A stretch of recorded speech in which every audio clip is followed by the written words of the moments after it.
Not share. So I mean, you can go live from your. I know, but I Oh, have do you the need help? Facebook people. Oh, that's fine. So I'm Yeah, you can like, keep my that. Facebook people, Oh, they be more like interested in the black stuff than my Instagram. My Instagram people just want to see me shake my booty. I can't Oh say wow. what the spirits want me to say. Well, I can sit. I know. I just started following you Oh, you last can be night, excited. yesterday. Yeah, awesome. I can take it. I can take I it. really live by the spirit. Oh, Come on. It just That's the happens only way to be a live. professional, you know. Okay. Gotta survive. Where we going? We going 22? Not 22? 25? 25. 25.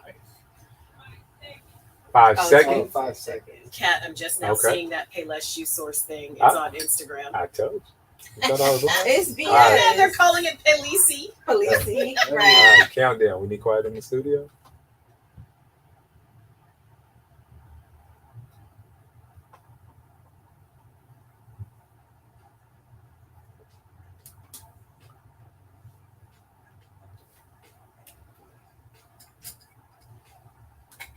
You're listening to KGPC 96.9 FM Oakland and streaming online at www.kgpc969.org. This is the Anything Can Happen show with Kenya Asa, Quasi Dreams, and your man Cat Fitness. Man, we're gonna get deep today, y'all. Deep. We got somebody in the building.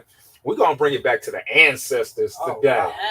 Like if y'all ready to do some real healing today, dive within and talk to your ancestors, get to the root of the cause, then you are on the right show today, y'all. Yes. So please make sure to like, subscribe, and share this video because we all have some kind of healing we need to do within.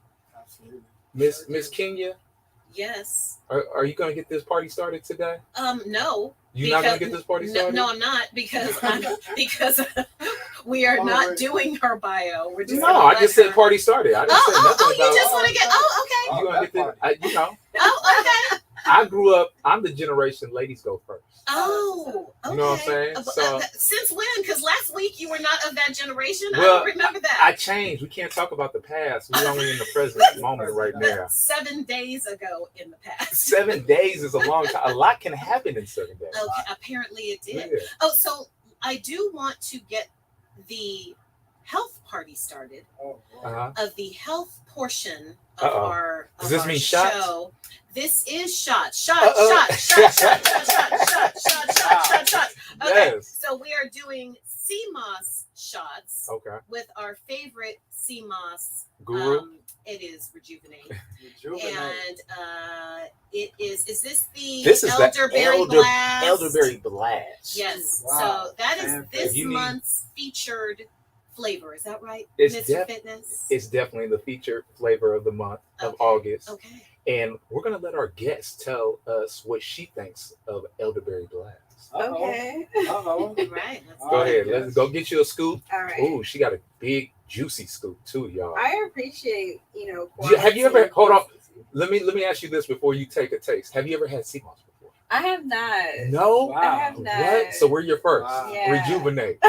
So this may make or break you today on the sea moss journey. But Yeah. I want to know how many minerals is she gonna get? She is going to get the 92 of the 102 minerals her body needs every day That's to so elevate wow. her consciousness, y'all, I appreciate to live it. her best self Yes.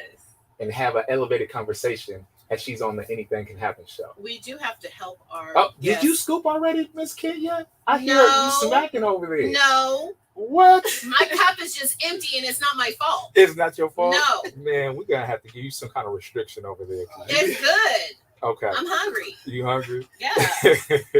All right. Miss Nia, can you tell our viewers what the sea moss do? Go ahead and get you All a right. good Let me scoop. see what it do. Yeah, let us know. I appreciate it. You appreciate It it? was good. Yeah, I appreciate it. Is that a Yeah. nice way to say you don't like it? You No, appreciate it? So That's when you tell a guy you have a boyfriend or you Oh, kinda, you know what I'm saying? Trying Yeah, I'm to get husband. into her personal I'm just business saying. She said I already. appreciate it. That sounds like a kind of like Sauce. no, Yeah. I know. as a guy. Okay, so would you want to be liked or would you want to be appreciated? Ooh, Ooh. I think I want to be appreciated. Exactly. So Yeah. I appreciate it. Okay. All right. I like how you brought that full circle right there. She brought that full circle, y'all. I guess so. It's a compliment. I know it's high level, but we're growing Ooh, today. Come on. I appreciate this. Thank I you. say, well, we're glad that you liking it. We're very grateful. We appreciate you for joining us in the studio today. And as you come to a conclusion with that sea moss, we want to know who is Nia. Absolutely. All right, let me keep this last bite in because I appreciate it. You appreciate each bite? Appreciate it. Each bite. Each bite of the moss? All the way to the bottom Show of the my cup. appreciation full out. I had to get my scoop in too. All right. That's a great question. Who is Nia? I'm a mother. I am a passionate Black feminine divine energy. Ooh.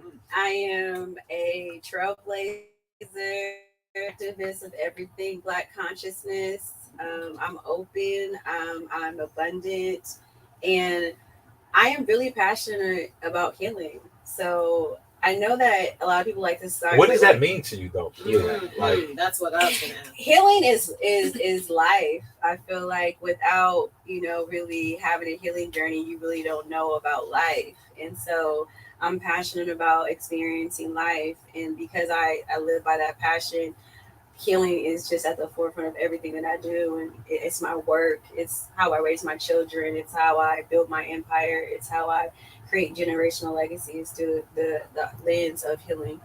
Okay. Hey, Okay. come on. And I like more, that. More specifically Like that speaking, vibe. so especially for those of us who are outside the healing space, like what Mhm. is that tangibly speaking? What does that look like? You say healing is life.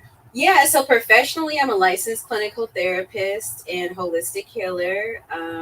And healing is a rite of passage. It's a way that you become your actualized self. And a lot of the philosophy behind psychological theories and how we diagnose people and how you function in life has a lot to do with your healing capacity and your developmental capacity to heal. So that's what healing is. So when you wake up every morning, you're starting your healing process. When you go to sleep at night, your body is restoring itself. It's still healing. So healing is a 24-hour, 7-day a week. It has no days off. It doesn't have sick days. It doesn't have bad days. It's going to be present. So healing is everything. So let me ask, as somebody who's in the holistic wellness space, right? Mhm. And curious to ask you, when you're working with somebody who has had a tough journey Yeah. And has not been able to prioritize healing, or was raised in an environment where that was not a thing. Yeah. Because I know for like generations before us, but my mother's generation, her mother's generation, it was more about putting food on the table. Nobody had time to look at themselves as far as healing or taking care of themselves. And so how would you express to people like that, or people who have come down through that, the importance of a healing journey? Yeah, it's a great question. And that's a question that a lot of people who are experiencing generational healing have to pay attention to, because it has a lot to do with your lived experiences. And people don't understand how much their lived experience affects their day-to-day life. And in survival mode, which you just eloquently gave us example of, you don't really have time to look at the foresight of healing. You only can wake up every day and wake up in that survival mode brain, which is the left side of your brain, and say, how can I survive an institution that I'm not privileged to have an abundant experience in?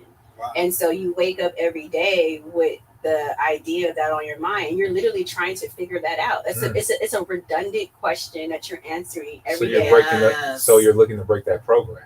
Yeah, you're looking to make that programming, but we are not conscious to it because we've been subjected to so much trauma of trying to figure it out, that it becomes just a way that we just live our lives. Sure. Yeah. And it's a Groundhog's Day type of situation. Yes. And that's just passed down through the generations, and we have people in our community that are alive today that are still living like that decades and decades later. Absolutely. And but then they pass that I like down what you to just their said, kids. Kenya, because in that movie, he, at the beginning of it, right, he was like, what's going on? Like, he didn't know it was like a game that was playing over, like breaking that cycle that he needed to break within himself, right? And then at a certain point when he was like, man, I just don't care no more. I'm just going to do whatever my heart desires in this particular moment. And he started teaching himself different skill sets. He started doing exactly what he wanted. Eventually, he broke that cycle and he was able to move to the next level. Right. Exactly. Huh? Groundhog's Groundhog's Day. Day. Oh, It's I thought you were deep. talking about the Yeah. Truman Show. No, Oh, That no, too, Groundhog's that Day. too. Okay. Yeah. Yeah, but I mean, and you're so right about that. And I think part of the problem for a lot of people, and Nia, you can speak to this, is that so many people aren't educated in any way or informed in any way. I mean, now we have like social media, but not everybody is hip to that, you know. And so then what you have is a lot of people who are reliving this type of pain and not even really acknowledging that they're in pain, but it comes out in other ways. It comes out in like their stress and, you know, heart problems and all kinds of other things, Yeah. you know. And so Yeah. so we talk about that a lot sometimes, I think, on the show. Absolutely. And just as a licensed therapist, why do you feel like people relive their traumas or they do things that they know are painful to them? So I'm a Black holistic healer, so I see the lens of healing through Blackness, right? And so it's like Chinese medicine, right? You don't question Chinese medicine, you just experience the Chinese theory of what they heal with, right? And I have experience. Exactly, Yes. right? You go there for those modalities. Oh, So sure. the modality that I'm going to speak to healing through is through the lens of African consciousness, African trauma, but it's applicable to all, right? So trauma is in the Black community a religion that we don't really acknowledge, that people worship every day Oh my goodness. in the name of long suffering. And it is something that historically, and listen, I am a child of God on multiple levels. I'm not here to bash. I'm just here to speak the truth. And sometimes the truth don't feel good and it makes people uncomfortable. Okay. It is a form of indoctrination into a psyche that has been handed down to us through the spirit of religion. But really, if we peel back the layers, it's trauma. Yep. It's teaching us long suffering. It's teaching us resiliency. It's teaching us obedience. And those are very good characteristic skills for a person who wants to follow something or someone, right? So I think part of the healing process, if you're indoctrinated in any type of like needing something to follow or someone to follow, is you have to sit back and weigh out, is this doing something for me that's progressing me? I mean, at some point it has to become logical. And you know, one of these conversations that I had, you know, with my own spiritual following and choosing to go outside of our inherited spiritual you know, religion, was it didn't work for me. It was not growing me, it was stunting me, it was keeping me unhappy. Like, I was raised to be a wife. I'm so much more than that. I'm not even married. That's how much more I'm in. Right. That's how much it didn't work. So well, you are really child, we about to get into it. Okay. I want to speak on some trauma Yeah, real quick. Yeah. So 8 years ago yesterday, right? Mhm. I had my health scare that changed my life up until this very moment, right? So it was my 8-year anniversary yesterday. Happy Wow. life Yes, anniversary. yes. Yeah, and that was the day that I felt like I woke up and I felt like I was having a heart. Well, I had all the symptoms of having a heart attack, right? Tightness of the chest, shortness of breath, all these things. And at that moment, I was so scared. I thought I was going to die, and I felt like I had so much to live for in that moment. At that point, I was 80 pounds overweight. I was, you know, working in corporate America, doing something that I was capable of doing, but it wasn't my purpose. Right. Right. And the funny thing about it is, as I was experiencing that 8 years ago, just so much fear was flowing through me at that moment. Like, I was having so many regrets. If I die in this moment, I was so scared of all the things that I didn't do in my life, right? That made me want to live. And it's so funny because 8 years later, a similar kind of energy passed through me. And I realized it was a death of the old me.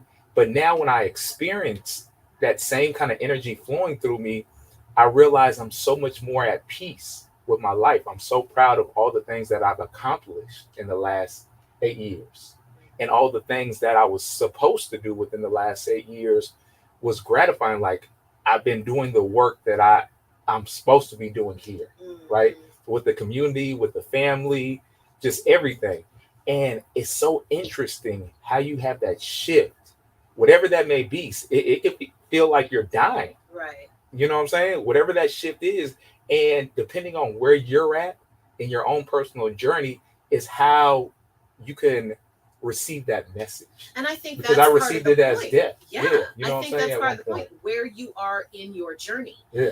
And it's some people will have an experience like you had and not move forward in a healthy way. And you took that experience for whatever reason. You know, there's so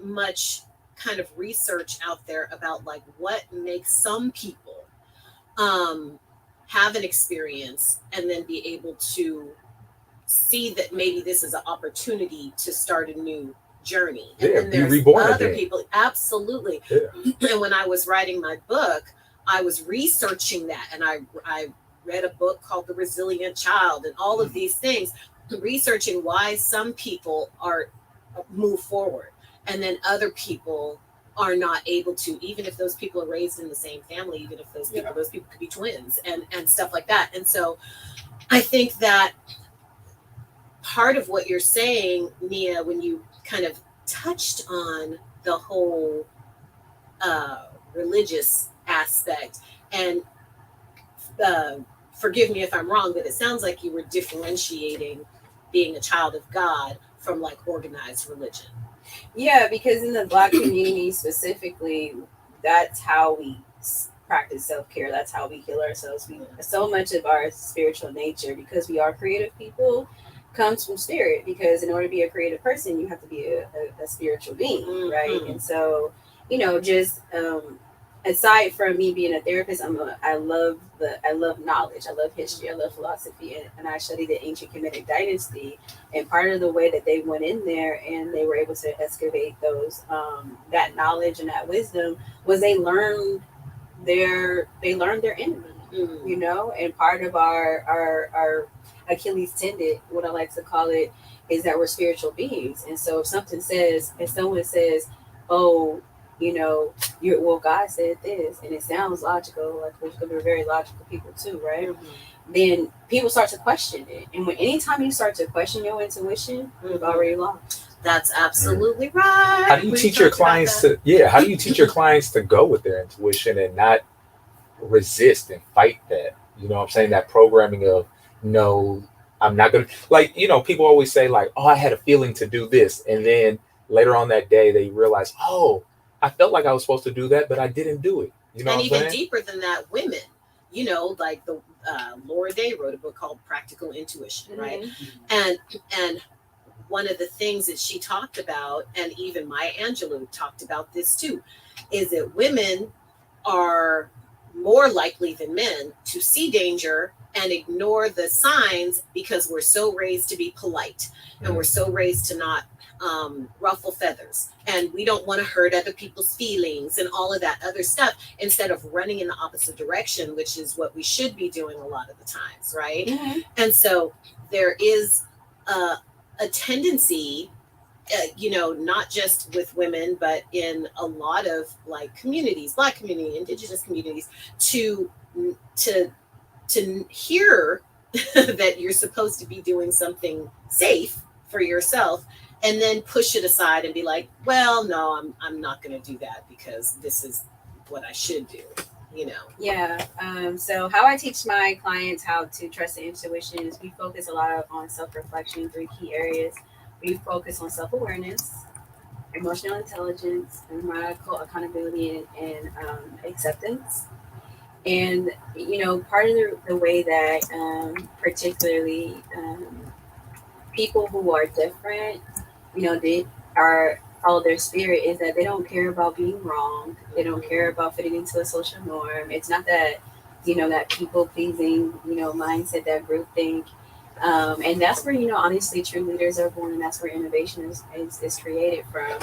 And we've gotten away from that. And you brought up a very great, you know, woman issue, on a very multi-tiered level, and that's cross, culture, and it has nothing to do with race and race at all. Yeah. But one of the things that I empower my women, because we are definitely in feminine divine leadership, where women are trying to take their rightful matriarchal head as leaders, is that this is a season not to give grace. This is a season to pray for grace for others, not to pray for grace for yourself. And one of the things that I teach my women clients who are in leadership positions is, when you're a liberated woman, when you're a liberated Black woman, you cannot be too hospitable. You cannot be too kind. You cannot keep the peace like that, because Black women are so disrespected and undervalued and misused. It's not from and I don't take that from I'm blaming Black men, because I also don't like that either. That starts a war between us. I blame society for taking our Black woman magic and then using that voodoo on us. So for me, what empowers me to empower other women is I try to live by example. And so that you have to become okay with making mistakes. You have to become okay with, you're going to wake up a different person every day, because when you're stepping into your liberation, you don't know how your body is going to be, because you've never been liberated before, to be able to say, I'm not going to put limitations on how I show up. Right. So you have to allow yourself that developmental growth to be able to do that. And sometimes that, people are going to think you're crazy, but it goes back to that. Is that like Kanye West walking around kind of? Yeah. Well, Okay. he is like, his ego is into it. I don't think he's around the right people to kind of help him censor it a little bit. And he's a public figure, because some of the things are actually egocentric, and if you're around the wrong people, they're gonna feel the fire because of the entertainment factor associated with it. Very true. Yeah, I mean, so it's so interesting what you were saying about women and kind of not living in that people-pleasing space, because I feel like that is like a disease of people-pleasing. And then it is really hard to shift that for our generation, especially, and just moving forward into a place where we prioritize our own healing as opposed to prioritizing other people liking us, or other people not being upset by our actions or our behaviors or our hopes and dreams and wishes. I understand what you mean about being raised to do this box, be in this box. I think that my wedding day was probably my mother's happiest day of her entire life, because I was finally at such a late stage in my life, I was 35, and I was finally making all of her dreams come true by fulfilling that destiny that had been put on me and every other woman in my family. But that was something that she was lacking in her life, that she wanted you to. She wasn't lacking. She wasn't a single mother. But I'm saying something, as parents, we want to live through our kids sometimes, whatever that may be. And I'm not saying that it was the marriage aspect, but it was something that she didn't fulfill within herself, that she wanted to fulfill through you. Whatever. I don't know. I don't think that's true. Let's not approach this as if marriage comes from a place of lack, right? There is. That's partially the marriage, right? Absolutely. I'm not talking about the marriage. I'm just saying whatever she got out of it. But men are different. Men are not pushed. But men are not pushed into marriage the way women are pushed into marriage. They're just not. Right?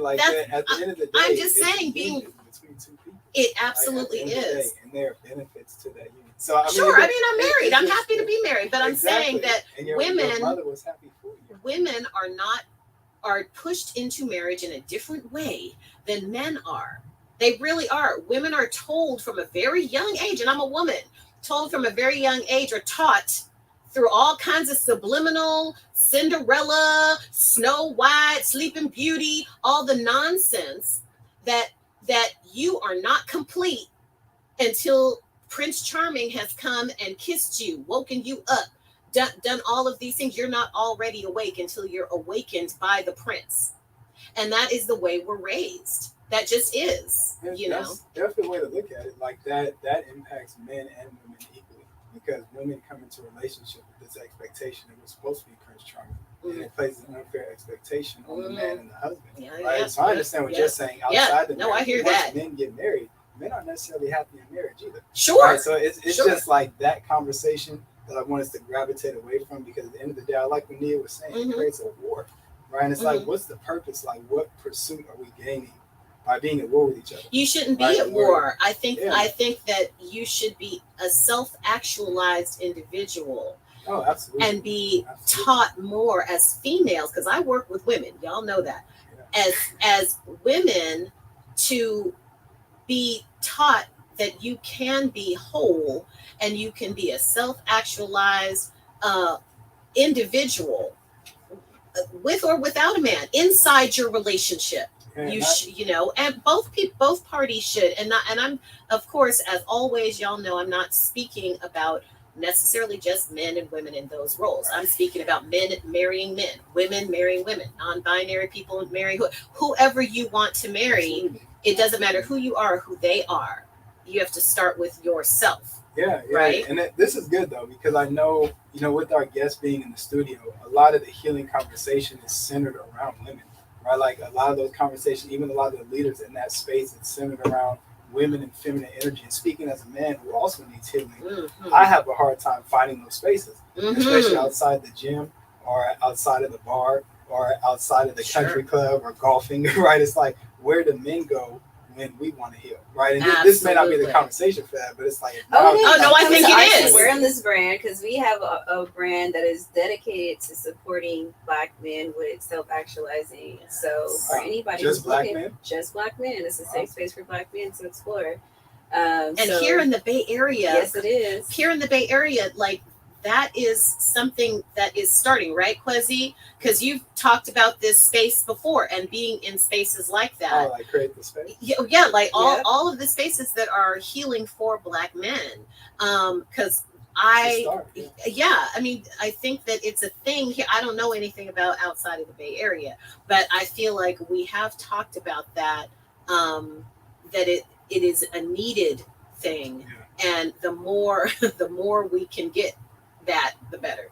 Absolutely. Can I add to that conversation about marriage? Because I think it's very multifaceted, that you guys can talk from different sides of the coin and add value on either sides. Because I think what you guys were both saying, if we take out the gender, it means that we all need healing, right? And it's a shared space. Right. And I think one of the things that kind of blocks that. One of the things that kind of blocks that from happening is that we try to make it a male-female issue when it's a people issue, and it makes us uncomfortable.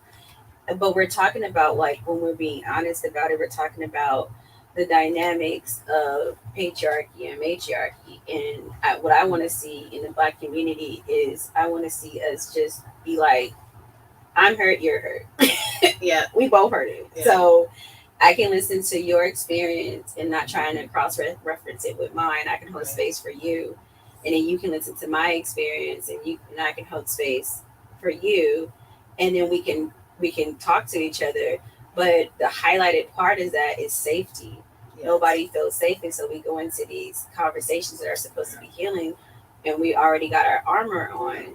And part of my healing process, when I had to really step into my own, autonomy when it came to like responsibility, because that's part of the healing process too, is I had to recognize that just through white supremacy, I had dehumanized Black men, but I wanted to have this intimacy with them. And I didn't acknowledge the fact that they have feelings, and I went into a relationship very selfish and self-centered. But it was because of my irritability and frustration with the narrative that you had shared. My mother had put her agenda on me, and I felt suppressed every single time I went into a relationship unconsciously. And I took that irritability into the relationship because I wanted to prove her right and wrong at the same time, but I made him responsible for my stability mentally and emotionally. But I didn't have the self-awareness to sit him down and say, this isn't about you, this is about my trauma that I'm bringing into this relationship and making it your problem. These are the things that I've been subjected to as a child. And I can love you at the same time and still hate you and still want to be with you. And I think that's a complex conversation that Black men and women we don't have. It's a real We conversation. live it every day because it's so normalized. Yeah. And how did you come to that realization? Because that, I don't know if you know, but that's deep. Sure Like is. what you did, like that's been, and that's something that just in conversation with other Black men, especially ones who are married, this is something we experience every day. Yeah. Right. And it's like, it's something that particularly if our wives aren't in a space to engage in this conversation, it's entrapping. Right. And so first, how did you come to that realization, and what would you recommend to other women who may be ready to have that conversation? The conversation needs to be centered around joy. Like, why am I not happy? Like, if this is what your mother said was supposed to make you happy, and this is her playing the thing, Loaded. then sis, why you not happy? Like, Yeah. and it can't, and you know your joy can't come from other people. Exactly. You know? So it's not gonna come from your kids, your career. Nope. It's centered around like you knowing yourself. And when I came down to it, like I kept putting my happiness into these relationships, and these men didn't really have the emotional intelligence to hold me because I was so complex in my trauma. So it wasn't about love. It was about how much can you do with my complex trauma without me understanding what's going on with me. And then I want you to be financially secure. And then I want you to make me a cat woman. And then I want you to also show up with my friends. And then, cater to them, because on the other side, you don't realize that they hating on you. They're in our relationship too. It's just a lot of stuff that's in the home that because we don't have safe boundaries, we people pleasing, we trying to be the highest Christian in the world, like we trying to be whatever it is, and then we're making it the Black man's responsibility, and he already at war outside. So now he coming to war in his house, he going to war outside. Like, where his peace at? Where our peace at, right? So it's just like, it's just a lot. Well, yeah, and it's I always say, I was just telling this to my mom. Shout out, Mom. I was just telling this to my mom the other day that your healing is your responsibility. And I know that for a lot of women, not all, but a lot of women, a lot of people, men and women of her generation, that's kind of like what do you mean? The healing? Why? That's like heal from what? Or whatever. And there are so many physical and emotional and mental ailments that show up, excuse me, because that has not been a part of a conversation that you've ever been allowed to have, or even been taught that it's okay to have, And so when you tell somebody, or like I told her, your healing, your traumas, your anxiety is, your responsibility to find the help, to get the help, to seek the help that you need, instead of just staying mired, as a lot of us do. Yeah, and I think that being a woman is it's a rite of passage. It's not a privilege. And you will be a grown woman and not a woman. And we don't talk about that either, because it's a lot of women. I can't have grown woman conversations about it because they never systematically regulated enough, right? Yeah, sure. So, for sure. I talk to your clients like that? I do. Because it's real. Like, don't look at the person's age, look at their developmental stage, because you'll be talking to a 12-year-old, but she's like 60 years old and telling you what to do because she's 60. And so, but that is what is complex about our trauma, is that because we have not been able to self-actualize, we can be an age, but developmentally be another. And so for me, I'm matured than a lot of women that I know that are supposed to be the leading me, chronologically, if you're really going off age, right? Absolutely. So for me, I don't look at the age of a person. I look at the baseline of the conversation.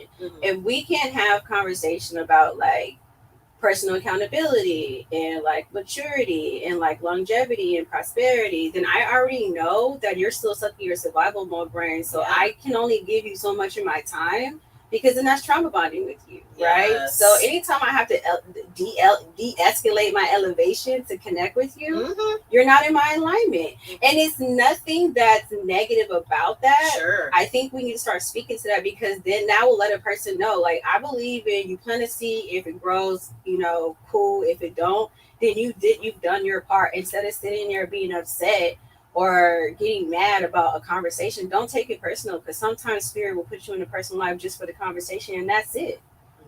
It's not your husband, it's not your wife, it's not your mama. It's your energy, it's your wisdom, it's your knowledge. And if you can't separate your flesh from that, then you're not doing your purpose here. But what's so funny is a lot of times as you're growing like that, people be like, "Oh, you changed, you different now." Yes, change is good. They will. Give a high five. Yes. In a negative kind of thing, Yeah. and you're like, "Oh, maybe I am changing." Maybe, Great, celebrate yourself. But some people don't. They get scared And because that's they're so okay. That's used okay to for them. the circle. Sure. They've been in for so long. Yeah, Huh? No, I'm not saying I for celebrate everybody. people not liking me no more, because that means that I'm owning my power. And anytime you disrupt the system and somebody's consciousness and they don't like it, then that means they're unhealed, but you're growing. And then you tell. I believe in holding space for everybody multifacetedly. I believe I've been in a story, I've done all that group think stuff. I've graduated college, I have been in, the Cool Girls Club, right? You're throwing some shots. I'm just saying, but everybody ain't your friend. No. That's just what it is. And everybody can't celebrate your wins and your growth. That's just the real world. Not everybody, for whatever their reasons are, sometimes it's them. They want to do something that they're not doing, or they see something in you that feels threatening to them. Because you're right, a lot of people don't love change. Yeah, and I had one of the homies call me yesterday and was speaking on this, just in terms of feeling lonely, right? Like being on this path of elevation. And I want to ask you a question. We're about to go to our mid-show break, but that mentality, right? Like I support the mentality of, oh, good, I'm growing, right? Good, people don't like me. Good that I'm on my path and they're on a different path, right? So my question to you is, looking at the opposite end of the scale, because there are people who are de-elevated, right? Are not necessarily elevating on the vibration they should be at, based on, we'll just say like chronological age as an example, right? How do we help them break out of that same mentality? Because they could also feel like, oh, it's good that they don't like me because I'm where I need to be in life, right? But coming from an ego point of view, like, do you have any professional or otherwise just recommendations on Man, that sounds like a question after that's- our music. okay. Right. That gets kind of deep. That got some levels to it, brother. That went somewhere. So you're listening to the Anything Can Happen show on KGPC 96.9 FM Oakland and streaming online www.kgpc969.org. Make sure you like, comment, follow, subscribe at ach.show on Instagram. That's at ach.show. But stay tuned. We have an incredible second half lined up with our amazing guest, Nia Ridgel. But before we go, we have a halftime artist, Mr. Russell.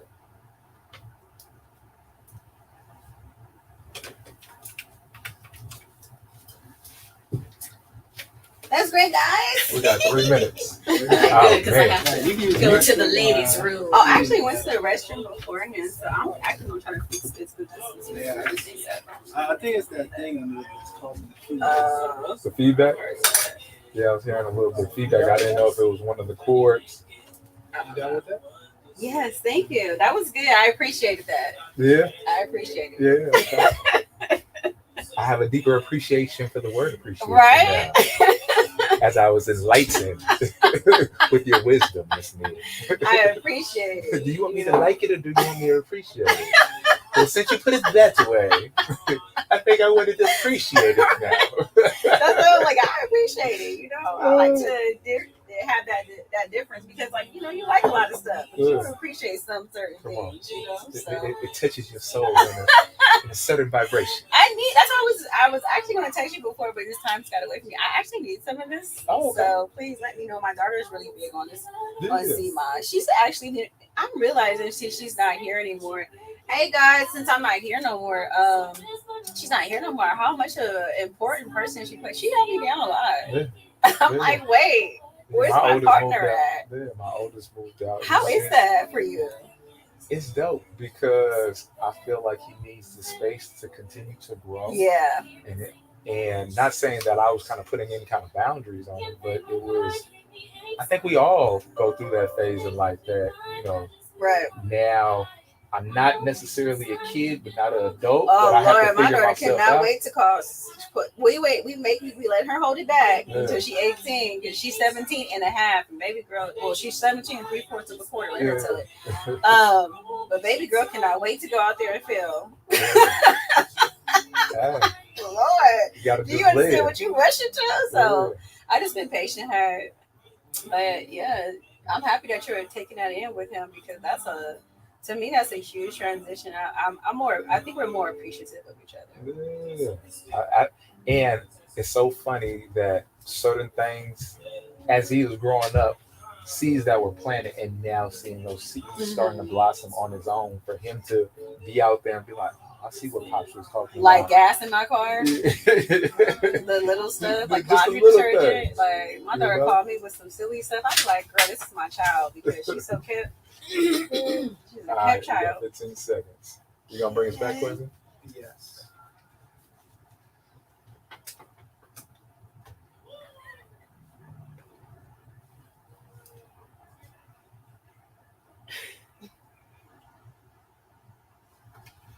Outstanding. So you are officially tuned into the second half of the Anything Can Happen show on KGPC 96.9 FM.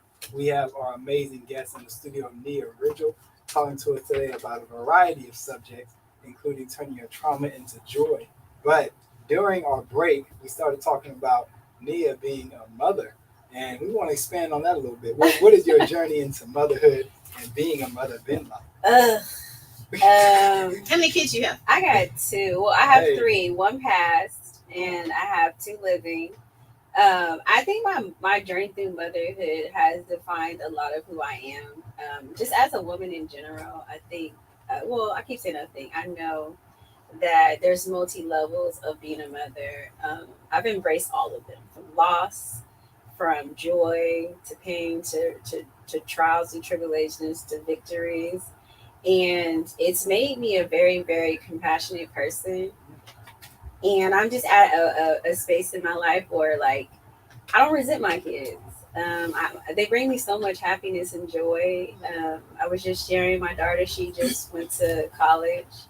And I didn't realize how much she held me down. And she's so graceful about that. Like, she never even,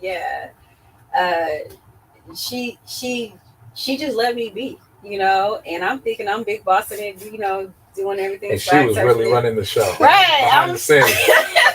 Swag surfing it. And I realized when she left, I'm like, oh, I miss my friend. I miss my partner. I miss my baby. I miss so much of her spirit and who she was. So, but now we're friends, and I told you I'm in sorority, so shout out to DST. Hey.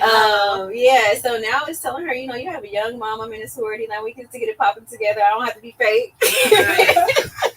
I don't have to play like the parents anymore. My cousin is an avid listener. She actually just texted me a second ago. Is your soror? Shout out to my cousin. Shout out to my cousin Diane. I know you probably listening right now. She tuned into the live actually. She tuned in. But is your daughter planning to cross? I don't know. That's we can't express that's quality. That's quality information. Okay, right.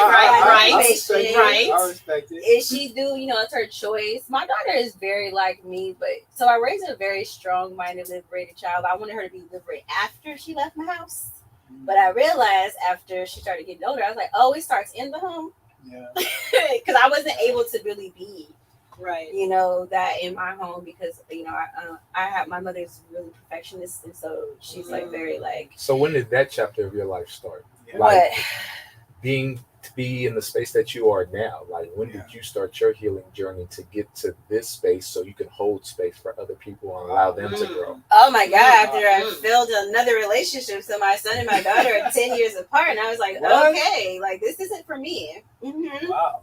Yeah, but so I was like, I don't think like my mother's dreams are mine. Like, I don't think, I wanted, because I went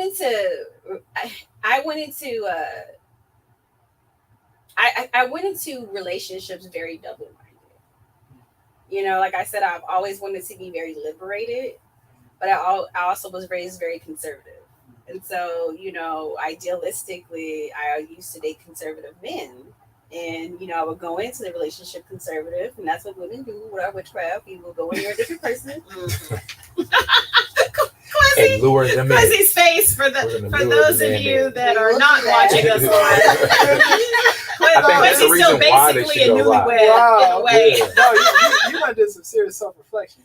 I have. That's powerful. Like, as a black woman, that is extreme. That's revolutionary. I agree. I think all women. I think that, I think what happens too, and I say this all the time, is women will get to a certain age and we are unrecognizable to the partner in a lot of ways, because I've been with my husband for 27 years. That's amazing. We are coming up on our 20th year of marriage, and I really feel bad for him. We gotta give him a. We gonna put extra. Oh, he's not listening. Yeah. Is he listening right now? No, he is not listening. Oh, okay. But if he was, I'm sorry, honey, because this is not the person that he married. And that's just 27 years real. later. That is just real. She 27 better, right? years after this. Well, It's like a fine wine. No, better to me, because I am more me. Mm-hmm. I am the person at this time in my life. Here I am at age 55. At this time in my life, this is who I am. Mm-hmm. Wow. And I love myself, Mhm. y'all. Yes. I What- really do. Yes.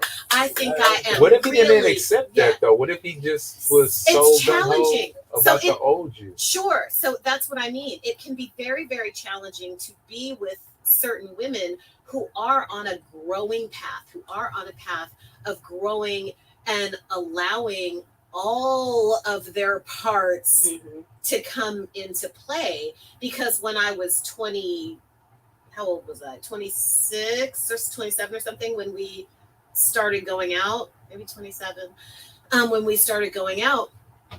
And, I was a little bit more like, whatever you like. Whatever you say. Now, They're coming to the would America? he agree with that? Like a big Back dog? like a dog. Yeah. So, I mean, I think that I was raised to be, smart and a strong black woman and independent, unless it makes your man a little uncomfortable. Mhm. And so that's kind of the way that I can't speak to anybody else. I'm just saying there was an undercurrent of don't be too difficult, and a little bit of subservience. Absolutely. Now, is that a bad thing? Like, this is I an don't important think it's conversation, bad, too. or I don't have anything against people who are like that authentically and whatnot. However, I myself, again, I can only speak for myself, and that maybe that was me in the beginning. I just don't remember, because it was a really long time ago. All I can tell you is it is not me now. Okay. And so that can be Okay. challenging, because I feel like I want to be respectful to my husband, just like a lot of people want to be respectful to their partners and not upset their partners or rock the boat. But sometimes you have to rock the boat to be yourself, to be who you really are, or you can be miserable, like many people have been in marriage forever. But I'm not going to be miserable for nobody, okay?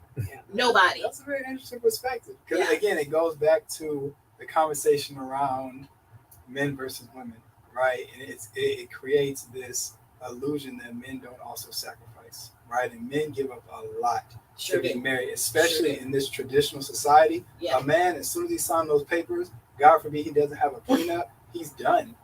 He's done. Well, and he Anything shouldn't goes have wrong, to. and He shouldn't have to. right. Have Like, to give ideally, up. Yeah. Ideally, Sure. right? But men sacrifice tremendously Yes. to be in traditional American marriages. Sure. Right? And it's something that, again, going back to the space and the allowance for that conversation to happen in a way that's actually received in a way that's not retaliated against, right? Mhm. So we're not here. No, to that's talk good. about I'm so glad you said that, Kwezi, because Kwezi is good for standing up for what's real. Because the truth is that Kwezi has been, it's true, Kwezi has been married for 2.5 seconds, okay? He like literally has, and so this is a journey that he and his wife are going to be on, and it's really important for both of them, I think, as somebody that's been married since dinosaurs roamed the earth. It's important for them to have these kinds of acknowledgments now, as opposed to later on when you like, who in the F did I marry? man. That's And who am I now? That's what happened. So I do want to get back to you mentioned this word liberated a few times, right? And that has a different meaning or understanding based on the context. And we talk about like the liberated woman, right? I want to get your definition or understanding what that means. I mean, I think it's another phrase for a multifaceted woman who embraces herself. You know, like I think of marriage as a rite of passages, right? You come in at a certain level of maturity.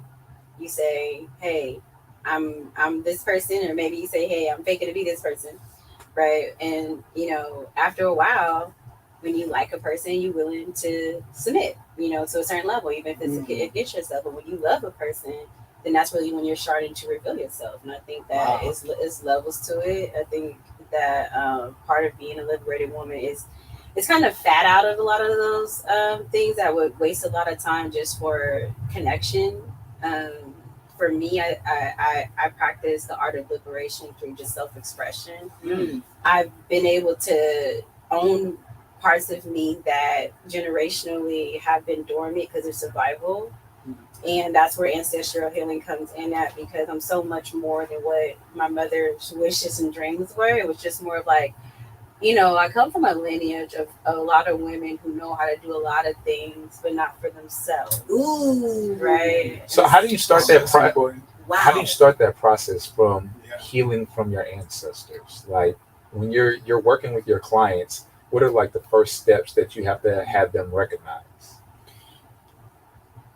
So I'm still going through the process myself. So I'll just talk from my lived experience of when I first got my ancestral calling. I was going through postpartum with my son. I was in a very emotionally abusive relationship that demeaned the hell out of me. And I remember I would go on my couch every night when everybody, so this is how much of a perfectionist I was. Dinner beautiful, house beautiful, man beautiful, you know, children, one boy, one girl, you know, everything's fake. And I would go in my beautiful living room and I would cry every night. It was miserable. Like, it was miserable because like I was lying so much to my happiness. And one night I was like, I literally cannot do this anymore. Like, I don't want to be here. And I remember like just deciding that I was just going to succumb to those negative emotions in my life. And I remember going on the ground and I was just crying like, all right, I'm about to do this. And I got a flash of my daughter crying because I wasn't there on her prom day, and my son calling somebody else's mom because at the time he was 6 months. Oh wow! And I remember, but it was real, and it was spirit saying, if you give up, this is what you're gonna miss out on. Oh wow! And I remember saying, okay, I was literally negotiating my life with spirit. I was like, okay, if I get up, it can't be me. The woman who's on this floor, she can't get back up, because if she gets back up, she can't go back to this, right? Yeah.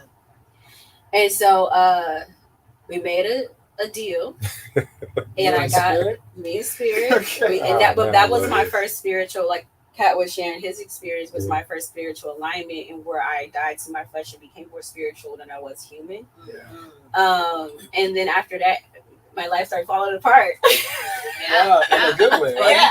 No, it was terrible. It was terrible. Okay. Because when you do become a liberated person, that means the life that you created in that falsehood, it falls apart. Yeah. And so because something else has to grow. Exactly. Something has to fall apart for the real stuff to grow. Yep. I lost my son because the system doesn't support women who are getting out of abusive relationships if it wasn't reported. So at the time, if my son was in school, and if whoever the child is in school at, they have to stay in that county. And so to leave his abusive father, I left him, came to San Jose because he was so aggressive with the abuse. How old was your son at that time? My son was almost 2 years old, and we were going through a nasty court battle. I spent like maybe almost $20,000 for just to tell me no. But it was a sacrifice, and Spirit just kept saying, just let him have him. Stop fighting, stop putting this through. So I just doubled down, and that's why I love my daughter so much, because she was with me through everything. And I just started building my business and just doing everything, being the best mother that I could do. I learned how to love through quality and not quantity of time. I learned how to have trust that I didn't know everything, but that everything was okay.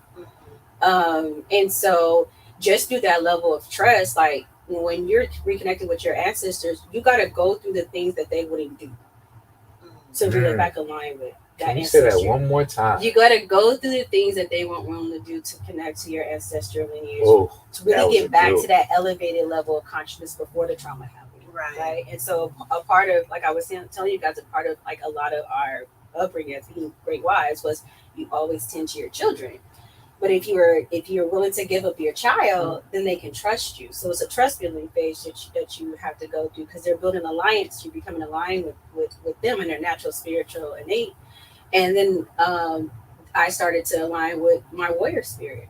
That and that brought me to my Ifa lineage, and that is from the deity of Oshun, and she's all things amazing, and she's very sensual and sexual, and like, but she is the homie. Like it was a side chick to everybody, and Shango, she was a great side chick. She was a supporter, and she was beautiful, and she was always not good enough to be the main person that was on the stage. And so I went to that stage too, where I dated a lot of men, and I'll be very transparent. Some of them were married, and but I had to go through that rite of passage to understand how the back end of that, was, because it's not always good to be the side chick. You want to kind of be the main stage too. So part of healing her, that ancestral deity, was saying, I don't think I want to be side chick-ish anymore. I want to be like the main stage, and honoring that and saying the things that need to be said to the spiritual callings that kept calling me to that, and being like, no, this is not, for me. But it was a level of experimentation for me that I feel like a lot of women, because we criticize ourselves, we don't allow ourselves to go through that, or we stay there because we succumb to that innate spiritual nature. So after I healed her, now I'm going more into my Egyptian heritage. My family connects back to the 12th dynasty, and we did a lot of sick stuff to become royal. We were not supposed to be on the throne because my ancestor, he was not royal blooded. He was not noble blood. He was a spiritual leader, and he had like a very high level rank, but he's very, very like calculated and intentional. And so he said he was going to be king, and he became king, and we ruled for a entire century, for a long time. And everybody hated and loved him because he had descendants that were doing really good work and furthering their kingdom. But the way that he took that was very, very deceptive. And so that's where I'm at now, is like making a right to the wrongs that were done. But that's a part of ancestral healing, is what he didn't have to do it the way that he did it. So now that I'm in the position of power with being a CEO of a company, I have to be very humble and fair, and people have to acknowledge me as being queen mother, a person who is a leader who's respected. I don't have to take a kingdom. I can create one, and people can follow me. Amen to that. Wow, goodness gracious. So that brings us to the end of our show. I feel like this is the beginning of our show. Seriously. I think so too. How do we get there sooner? We need to have what you just said, but that sounded incredible. We need to have the sister back for the show. Wow. Yeah. Wow. Well, thank you for joining us today, Nia. Just go ahead and drop your social where people can find you, how they can tap in. If people want to become clients, websites, any events that you have coming up. Yeah, absolutely. So I'm all about everything wellness. Unfortunately, I'm not taking any clients, unless you're willing to cut some checks. But no, seriously, I'm really putting a lot of emphasis into my 21-day wellness challenge, and I'm building a wellness community, Empire Queendom. Hey. So I'm really pushing that. It starts September 19th. So if you guys want to sign up for that, you can go to team@originalconsulting.com to express your interest.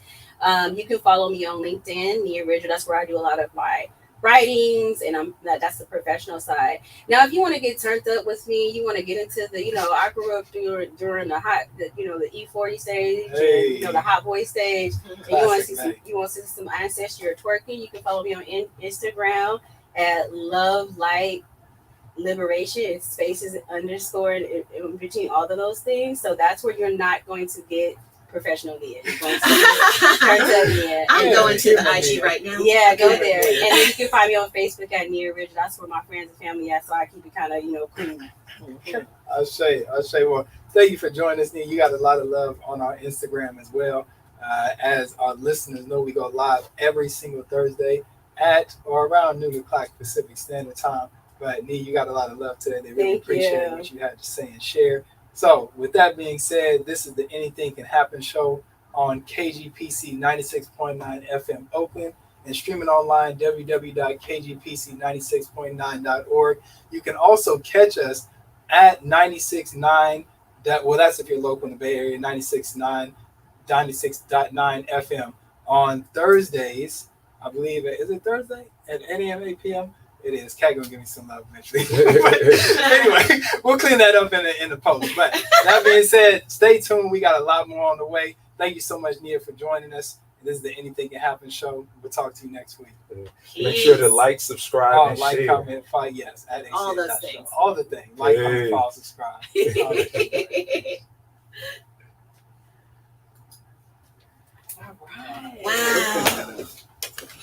Wow. Excellent. Man. Part 2 coming to you soon.